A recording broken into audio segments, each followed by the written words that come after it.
I've asked my partner, Clarissa Rodriguez, if she will step in and tell us a little bit about her career and her experiences with international law. Clarissa is one of my oldest and dearest friends. We met when we were teenagers, actually. And she is, without a doubt, one of the smartest and most interesting women I know. One of the most interesting people I know. So it is a pleasure to be able to interview her today so that you can learn, hopefully, a little bit from her experiences. So Clarissa is very involved in the Florida Bar. She is currently the vice president, soon to be the president of the international law section of the Florida Bar. Mm-hmm. She is board certified in international law. And I like to joke that she's a legal ninja. She's been involved in so many different kinds of law and so many different areas of practice that she can pretty much handle anything you throw at her. So with that most general of introductions, Clarissa, thank you very much. Thank you, Laura. Hi, class. For agreeing to be interviewed for purposes of the class on international and foreign legal research. So why don't you start just by talking a little bit about your career and what brought you to where you are now? Like most lawyers, I graduated law school, and the first thing I needed to find was a job because I needed to eat. So I landed a job in a litigation firm that practiced insurance defense, and then they had an of counsel who practiced aviation defense. While I was working for him doing aviation defense, he had a case involving a wrongful death that occurred in Mexico. Yes, and that's the case I've always told you can't tell me about. Correct. Because I don't fly well. That's and right. I don't want to know anything about your wrongful death case. That's right. Involving airplanes. This one was a helicopter.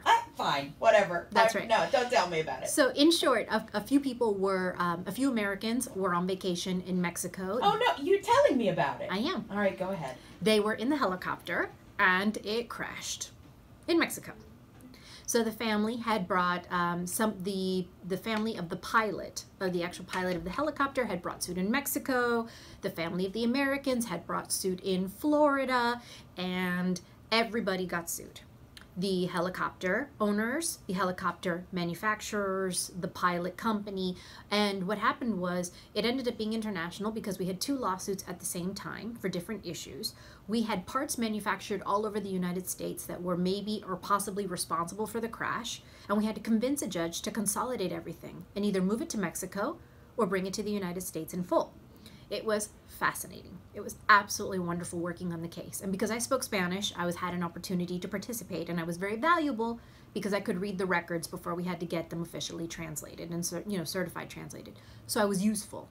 And when I was doing it, I thought, well, you know what? I actually like this. I wonder what else is international out there. I'm a big fan of Google, and I Googled international law groups in Miami, Florida. And I found two immediately: the Miami International Arbitration Society and the International Law Section of the Florida Bar. So I went to a meeting of the Miami International Law Society, and it was great. It was a room full of really dedicated, very experienced, amazing practitioners who were working in international arbitration, something I actually did not know existed when I started my career. Through the course of going to the meetings, I met people who were involved in international law. They ended up getting me involved in MIAS, what's called MIAS, and then in the International Law Section of the Florida Bar. And from there, literally through the contacts and friends and groups of people I met, I landed my first job in international law. It was at a small boutique firm that practiced international arbitration and a little bit of litigation. Later, and it ended up opening up a corporate department, which I worked in for a while. So having done, I got to do a little bit of arbitration, a little bit of litigation, and then on accident, almost not on accident, ended up doing corporate. We had a bunch of international clients that were suing in the United States or being sued in the United States who at the same time were migrating to the United States. And when immigrants migrate, they, especially wealthy ones, they want to buy homes, they want to open up businesses, and they want to start families and start a life here. And so my firm became an extension of that process. So after their lawsuit, we helped them buy a house, close on the house, open up a company, open up a restaurant, franchise a restaurant, hire employees, and basically develop a whole other world here in the States. That focus allowed me to then apply for a purely corporate job. I did international corporate transactional work for a few years also. Learned a lot there. And that's the firm where you worked primarily with Venezuelan clients. That's right. That's right. So the International Arbitration and Litigation Boutique was Brazilian, mostly. Not speaking Portuguese. I had to take about a year or two worth of Portuguese classes at night so that I would be able to properly communicate with the clients and effectively explain myself via email, by telephone, and eventually drafting pleadings in Portuguese before I left. Which then served me no good when I went to a firm that was doing corporate work in Latin America, mostly with South Americans who were Spanish speaking.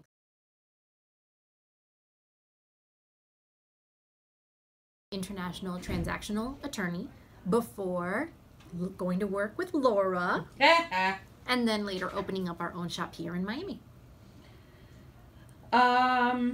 Wow, you have done so many different areas of law and so many more areas of law than I ever practiced. Talk a little bit, if you will, about the importance of language skills. Okay. Because I know we couldn't have the practice we have right now if you didn't speak Spanish. And Portuguese, frankly, but primarily Spanish because you know how bad my Spanish is. So, with that in mind, what talk about language skills, Sure. and also, do you think that for people who already speak languages that aren't Spanish or Portuguese, or I suppose Creole, what would you recommend for them if they want to live and work in Florida, but they speak Russian or Urdu or something like that? Sure. First, it is never too late to learn a language. Are you looking at me when you say that? I am. I'm looking directly at you. But it really isn't. So one of the important things is if you don't already speak a second language of any kind and you're interested in any at all, go ahead and take the classes. It doesn't hurt. And sometimes you might find yourself by circumstance taking them. So for example, I never spoke Portuguese. I had no reason to. And all of a sudden, I found myself taking courses at night. I took accelerated courses that were Tuesdays and Thursdays from 6 to 9 o'clock with my boss's permission, just to be able to get caught up. And you, just like everything else, you muscle through and you learn. And you're not going to be fluent, and you may not even be up to what we would call conversational, but you might be able to impress your boss by being able to send a simple courtesy email to a client where you're maybe attaching a document or giving a very brief update, or at least be able to answer the phone and take a message such that you will earn yourself a little bit of value. To anyone out there who already speaks Spanish or Portuguese because they were raised speaking it at home, go ahead and take business or legal level classes. So one of the things that happens is in South Florida, in particularly, we were all born and raised speaking Spanish. I call it kitchen Spanish. Everybody can go to Versailles. Everybody can order their favorite food off the menu. Everyone can say a few sentences of hello, how are you, and I'll call you later. But can you really hold legal discourse with a client that's from Latin America? If you don't know how to say the word complaint in Spanish correctly, go ahead and get yourself a coach. So there are a bunch of people who teach privately and tutor people on legal Spanish, legal Portuguese, business Portuguese. And then I don't know about FIU, but I know that Miami-Dade College and Broward College offer night courses in which they teach those. So I think it's very important always to be sharpening the skills. And then is there a place for you in Florida if you speak a language that isn't Spanish or Portuguese? Yes, there is a place, because if you want to practice international law in South Florida, you have to be international. That means you never know where their clients are going to be from. South Florida right now is seeing a huge rise and uptick in, for example, Russians. So right now, the U.S. relations with Russia are as friendly as they've ever been, and there is a message from the Kremlin that now is the time to invest in the United States. As a result, in the last 2 years, there's been a huge demand for Russian-speaking real estate attorneys. Huge.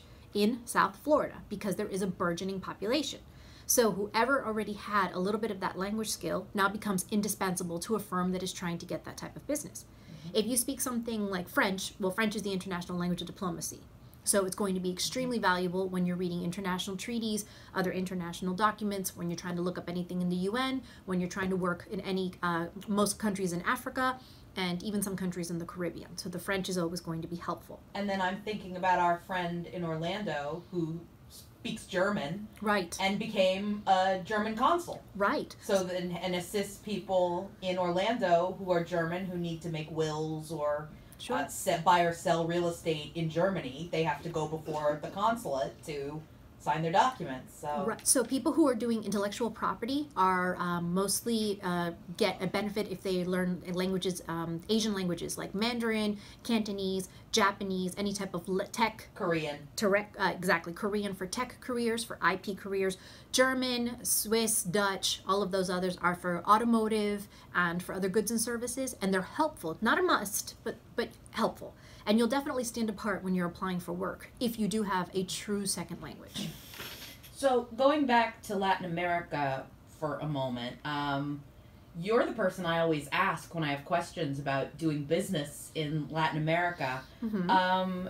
Talk a little bit about your experience with the business and legal culture of Latin America. Who were your clients? What were some of your most interesting cases, etc.? Sure. So when my small time doing international corporate work in Latin America, all of my clients were ultra high net worth individuals. And so this was a whole new species of person and client that I had never met before. An ultra high net worth individual means that you may never ever meet the ultra high net worth individual, but that is your client. That client comprises of an individual with an enormous amount of wealth who has a corporate structure that you may never ever actually get to know the bottom of, because he or she owns so many companies, so many businesses, has so many properties, shares and investments and interests in so many other companies that they're pretty much global, worldwide, and they operate at a high level of income, and so their transactions are pretty large. We had one client in particular that stands out at the firm I was working in. He was Venezuelan. He had come from nothing, and over the course of 2 decades had managed to make himself one of the richest men in Latin America. He was looking to invest and eventually moved to the United States, which didn't end up happening for all kinds of circumstances. But in the meantime, he got a huge government project. He won a bid with the Venezuelan government to help build a brand new neighborhood. And the brand new neighborhood was going to be from scratch, from plumbing straight up through a roof. The government contract had one mandate. All the supply materials that were being brought in to build the neighborhood had to come from the United States. Which is very interesting coming from Venezuela and coming from the Venezuelan government, but therein the contract stipulated all materials. They wanted quality. They wanted not only quality, they wanted reliability. So they said that public and political relations aside, they could always count on a U.S. distributor or a U.S. manufacturer, and they always knew that they didn't want to get sued, right? They were very afraid of a lawsuit. So I was tasked with helping orchestrate the supplies that were going to be utilized for the building of this neighborhood. And you'd done lots of these supply contracts before, right? Never in my life. I didn't know what a supply agreement was. I know what an agreement is, sure. I get the concept. I purchase a good, a price is paid, a good is delivered. But I had never orchestrated several contracts at the same time for different goods that were going to be going from point origin United States to somewhere that I'd never heard of in Venezuela. So the first thing I asked my boss was, do we have a template? And the reason I say that is because as I was telling to you earlier, most corporate work is template based, right? Contracts are pretty much boilerplate in terms of what you're getting. There is an offer, there is an acceptance, and there is consideration, and the rest are all of the good lawyer clauses that we're used to.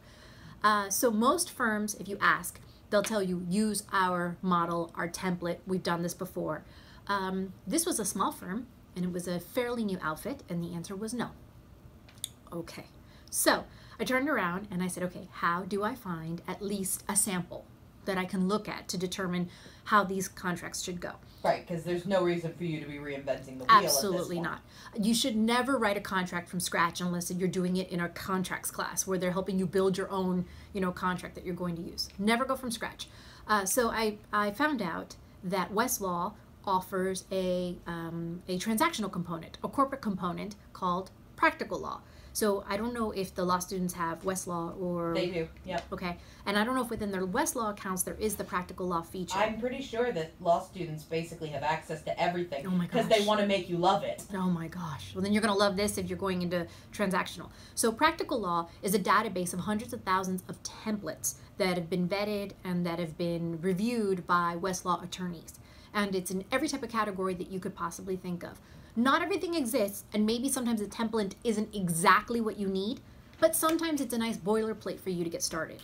And practical law gives you sample clauses, gives you sample checklists, and gives you at least some way to get started. What if your contract is international? What if the parties are international, or the shipments are going international, Okay. Internationally? Does practical law have resources for that, or what do you recommend? Where do you start? So sometimes they do.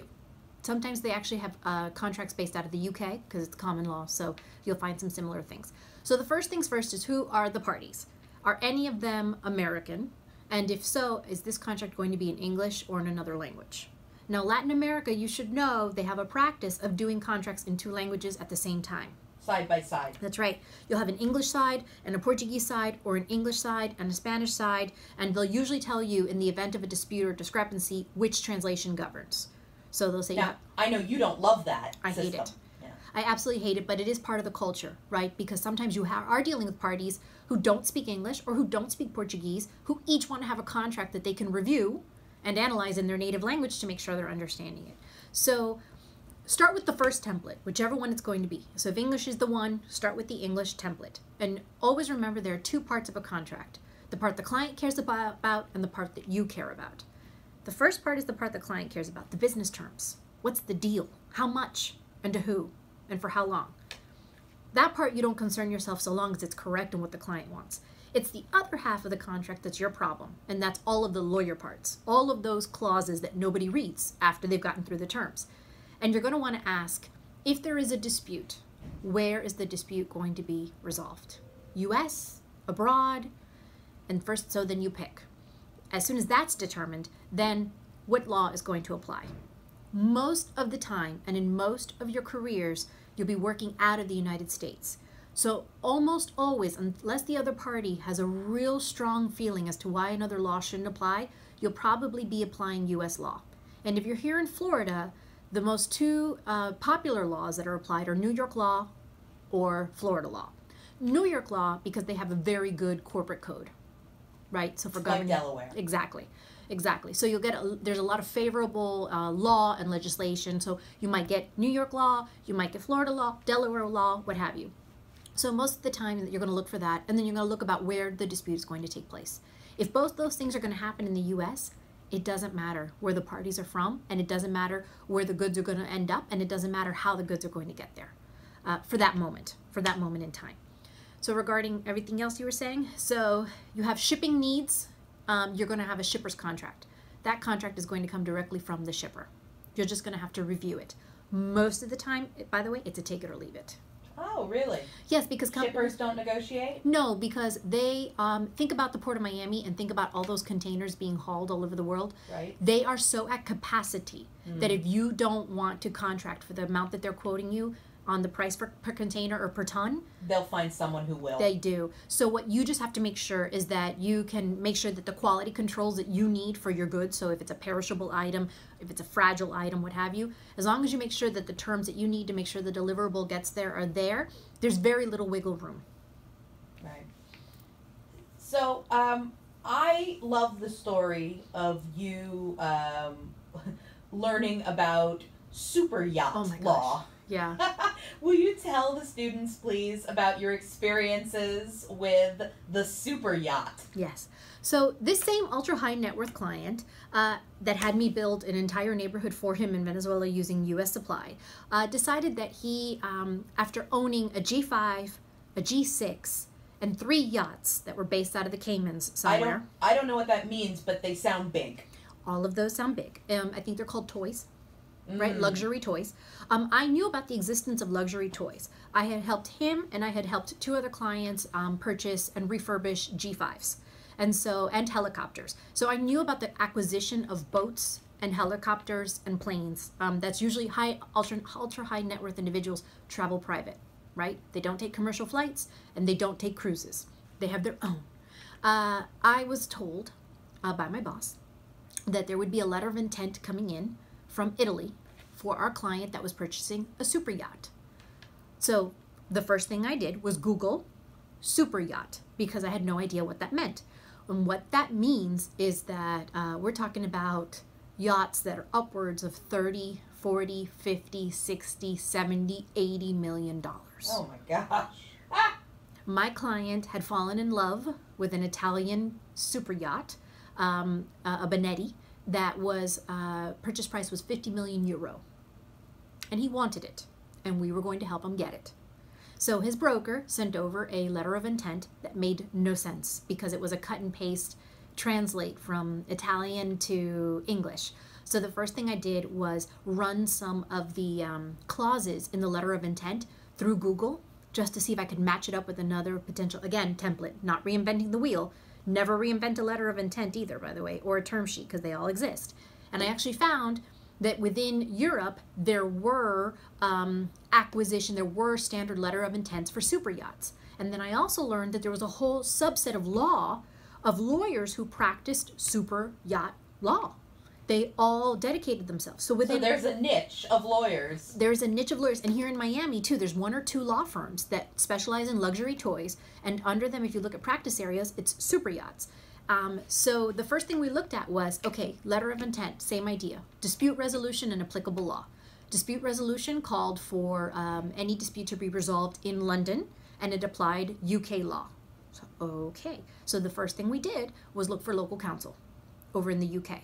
Because whatever we're signing on behalf of the client, we want to make sure that it is consistent with UK law so that if we need to enforce it, we can. So we ended up hiring the number 2 attorney that does super yacht work in England to help us update and redact the letter of intent and then later negotiate the acquisition. This required hiring local counsel in the UK, hiring tax counsel in Italy, tax counsel in England, and tax counsel in the Caymans, because the boat was being purchased in Italy, would be ready to go dockside, needed to be moved into international waters after 21 days to avoid certain taxes within the EU, needed to be sent to, the paperwork needed to go through the UK, and then it was being taken down to the Caymans where it would be re-registered so that it would have a Cayman flag, right? So I needed to coordinate with, I don't know how many brokers, and customs people and tax attorneys and local counsel in order to make this happen. But our client paid in cash 50 million euro for a super yacht. And of course you got to go for a vacation on the super yacht, right? I can't tell you how many times I looked at the pictures. Aww. I stared at the pictures over and over and over. And that's one of the things that's so wild about doing these transactions for high net worth individuals. Yes. You get to know their private jets and their yachts and their homes so well, but you never get invited. That's right. That's right. You hardly get invited, but you do get to see everything they're buying. That's true. Yes, you get to see all those millions of dollars go through your account into somebody else's. Mm-hmm. Okay, so you mentioned a little bit about Latin Americans and particularly Venezuelans moving to the United States. Yes. And I know there are all sorts of considerations to deal with. Can you talk a little bit about your experience helping wealthy Venezuelans emigrate to the U.S.? Sure. So when I was working in the transactional firm at the time, there was a huge, and continues to be, but at that time in particular, there was a huge uptick in the diaspora of Venezuelans that were leaving Venezuela with whatever money, assets, and family that they could at the time. Visas were becoming fewer and hard between to come by, and families were just realizing it was harder and harder to keep families there, keep them safe, and keep life as normal as possible. The country being thrown into a financial disaster and rampant crime, inflation, and scarcity of resources provoked a lot of people with any amount of money to leave. So one of the first things that they want to do is, in all cases, is try to leave legally, which means coming into this country with an appropriate visa. So in our firm, we had 3 types of counsel. We had immigration of counsel, we had tax of counsel. And then we had just a general, we were all just the corporate people. And then I'm trying to think about, we had some other type of counsels that would help us with these families. The first thing we did with them is do a pre-immigration estate planning, which is, okay, person X wants to come and bring his family. To do what? And how many people? We'd find out. The second thing we do is let them know that in the United States, when you pay income tax, you pay income tax globally. And that would surprise them. That would surprise everyone because unfortunately, several countries in Latin America, I won't speak for all, they are supposedly global reporting, but nobody does it. You're supposed to report your income, but that's more like a suggestion. Nobody truly reports their accurate income, right? And so it is very difficult for them to understand that concept. Also, Latin Americans, ultra high net worth Latin Americans, for anonymity reasons, don't put everything down in their declarations because of safety and security reasons. So it makes a lot of sense not to let people know everything that you have, all your holdings, all your properties, all your assets, because you could become a target. So the first thing we had to do was disarm them and disalarm them about coming here to the United States and letting us see everything they had. We had them create a massive portfolio that we would review. Did you find that they were honest with you, or would they still try to hide things? So here's the part that we told them. We expected them to be honest, and we had to take everything that they gave us as full value, that it was everything that they were showing us. But as we explained to them, when you become a fiscal resident in the United States, which can happen, by the way, before you become a permanent resident, when you become a fiscal resident and you declare income tax in the United States, that first filing, that first declaration is what you call the financial snapshot to the IRS. You are giving the IRS your portfolio of everything you own that first time you file. If in subsequent years that information changes, you need to be able to show them those changes and why. So for example, if you own shares in a Panamanian corporation and you don't put it on that portfolio, and the next year you had income from those shares come in, you need to show them the source of that income. But if you never declared the shares, now they're really concerned about whether or not you're being honest. And you might provoke an investigation and an audit regarding everything that you have. And you might get yourself in trouble for no reason. So might as well put the whole portfolio up first. Sure, you can amend. You can always amend. You can always rectify. You can always do stuff. And people buy and sell assets worldwide, and they just have to be able to prove it. That's exactly it. So you can always make a mistake. You can always amend, and you can always buy and sell. But your first snapshot to the IRS should be as honest and as complete as possible, because the ramifications later would impact them on a fiscal level and on a visa level. All right, so the last thing I wanted to ask you to talk about is your experience with litigation in Latin America, okay. Specifically the fun and excitement of serving documents in Argentina, in Venezuela, and elsewhere. I know you have done this successfully. Tell us a little bit about that process and the laws that you used. Sure. So I didn't even know the concept of service of process abroad, right? But it makes sense. You have a defendant here in the United States who comes, does something, gets into debt, gets into trouble, what have you, decides that because they're not a resident or a citizen, they're going to abscond to their country of origin, and that's it. You won't be able to sue them. Right. That's false. Right. You can actually sue them. So after you get your U.S. summons, you have to figure out how you're going to serve them in Argentina or the Dominican Republic or Spain or whatever. And that's a little daunting. That's a little daunting at first, but it's not insurmountable.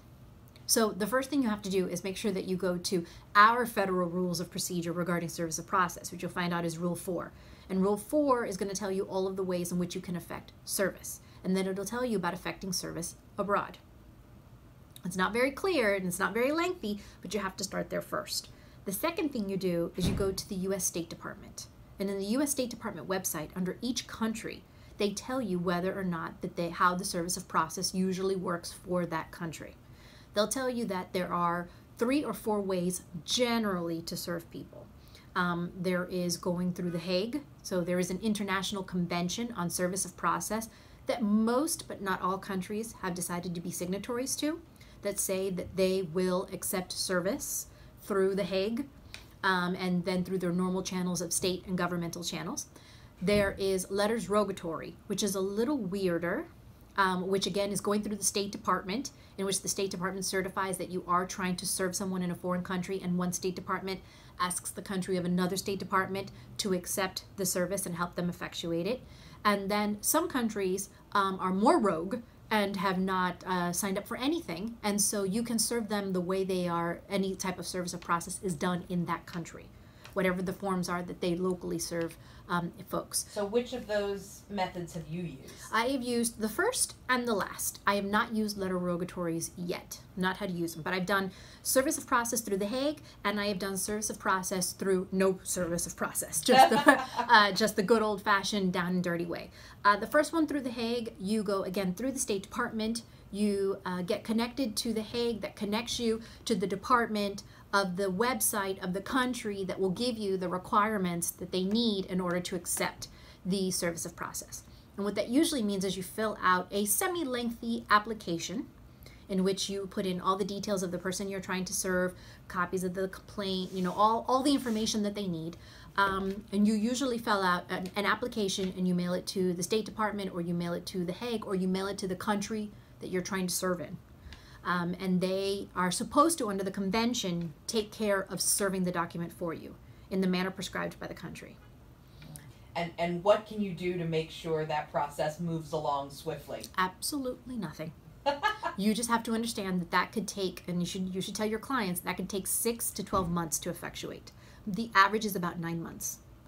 Most countries, just because it takes a long time to go through all of these different organizational channels before it actually makes it to the person. I know that when you and I have done it under The Hague, sometimes we've just sort of forgotten about it. Yeah. Until it came back, because it took so long that when it finally comes back, hey, exactly. Great news, it's finally come. That's right, and you get that proof of service, and that's what you file here with the court in order to let them know that the defendant has been put on notice that they are involved in a lawsuit. So at least you've put them on notice so that they can't come back and try to move or set aside any type of default. And sometimes they even come back into the forum jurisdiction to defend themselves or to be represented. But you should always tell a client when you're doing this, especially a North American client who is very used to a quick turnaround time with serving and with answering, that when you are suing a foreign defendant, even if it's in Antigua, I have a situation now where we're considering filing a lawsuit in Antigua. It's going to take months, even though it's just a little bitty island and there's only one company on it, but it's going to take a long time for there. I would always tell your clients 6 to 12 months minimum before the lawsuit will actually get started, because you will have served. The third one I've used is the if the country is not a signatory to The Hague and the country does not accept letters rogatory, which most do, but if it's one of those countries where it's sketchy, you are allowed to use the service of process channels the way they would normally serve process in that country. So where have you done that? I have done that in Venezuela. I have done that in the Dominican Republic. So in both of those countries, they do allow service of process by a formal process server. In Venezuela and in the Dominican Republic, it can be a court-appointed process server, but you can also hire companies, the way we do here in the States. So you have to go, I don't Google it. This time is where I find local counsel, right? So you have local counsel in the Dominican Republic or Venezuela who tell you whom they use to effectuate process. Mm-hmm. So you would probably hire, in my cases, I've hired local counsel who has hired their either court-appointed or their private process server to make sure that process got served. Mm-hmm. And what do you think about that process? I mean, that's faster, certainly, than The Hague, but I always worry about if I don't have control right. over the process server in Venezuela right. or in the Dominican Republic, I'm going to worry that everything was done in compliance not only with the standards of the country, but also with the standards of the United States. It's hard. I have had my service of process attacked because the process server could not get into the building. He wasn't allowed into the building, so he went around the wall and he threw the summons over the wall. That doesn't seem like valid service of process. But the security guard wouldn't let him in. So he had. This is like a neighborhood that's a closed. That's right. This is a neighborhood. This was a building, an apartment one of those. So the lobby. He couldn't even get in through the lobby. Right. Because security was there. And in Florida, we have statutes that require the security officer or the lobbyist. Right, to let a process server up. Correct. Not in Latin America. So that process server was denied entrance in the lobby and threw the summons like over the wall. And it didn't work. And they were trying to move it aside. So we had to argue. The process server in this case kept meticulous records of all the times he had tried to serve the defendant. And he even put in his affidavit that given no other option, he wanted to make sure that the defendant got it, so he threw it. And so the judge saw a record attempt of over 15 times to personally serve and said, okay, well, defendant, since you are clearly aware of the lawsuit, it seems that you were evading service. And by telling your security guard at the entrance not to allow this person in, you were effectively avoiding it. So in that case, we were able to convince the judge to allow us to serve by mail.